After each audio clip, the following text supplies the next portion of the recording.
Washing মেশিনে জামা কাপড় পরিষ্কার করাটা যতটাই ইজি, ওয়াশিং মেশিন পরিষ্কার রাখাটাও কি ততটাই ইজি? বেশ কিছুদিন থেকেই ওয়াশিং মেশিনে জামা কাপড় ধোয়ার পরেও জামা কাপড় খুব একটা পরিষ্কারও হচ্ছে না, আবার কেমন একটা স্মেল থেকে যাচ্ছে।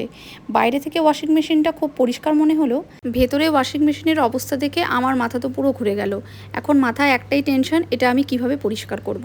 এতদিন থেকে তো আমি ভাবতাম ওয়াশিং মেশিনে জামা কাপড় যেইভাবে পরিষ্কার হয়ে যায় সার্ফ দিয়ে, ঠিক ওয়াশিং মেশিনও পরিষ্কার হয়ে যাবে। তখন আমার ফ্রেন্ড আমাকে সাজেস্ট করলো ক্লিনসমো বাই ক্লিনিস্টের ওয়াশিং মেশিন ক্লিনার অ্যান্ড ডিসক্লেজারটা। প্যাকেটটাতে রয়েছে 3 মাসের জন্য ইউজ করা 3টে পাউচ, আর এই ক্লিনজারটা ইউজ করা কিন্তু একেবারেই সহজ। পাউচটা কেটে নিয়ে ফুল পাউডারটা কিন্তু ওয়াশিং মেশিনে দিয়ে দিতে হবে, আর শুধুমাত্র জল দিয়েই এটা ক্লিন হবে। ফুল পাউডারটা দেওয়ার পর আমি এই মেশিনটাকে ইকো ক্লিনে বসিয়ে দিয়েছি, আর দেখতেই পাচ্ছ পাইপটার থেকে কতটা নোংরা জল বেরিয়ে গেল।